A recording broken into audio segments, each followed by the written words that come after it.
দেশব্যাপী ছাত্র জনতার দুর্বার গণ অভ্যুত্থানে শেখ হাসিনা সরকারের পতনের পর বিভিন্ন উপায়ে দেশ ছেড়ে পালিয়েছেন সাবেক মন্ত্রী, এমপি সহ দলটির অনেকেই।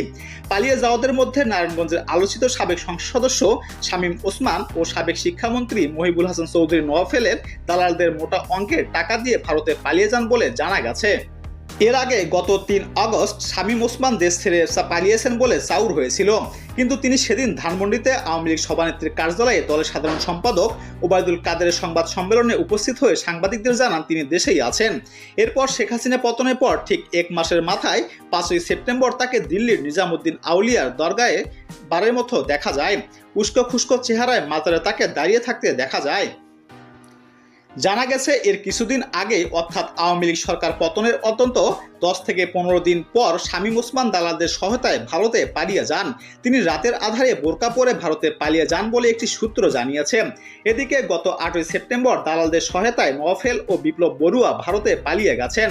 তারা বাসারাত এলাকায় চট্টগ্রামে জন্ম নেওয়া ভারতীয় নাগরিক জৈনিক জুয়েলের বাড়িতে গিয়ে ওঠেন।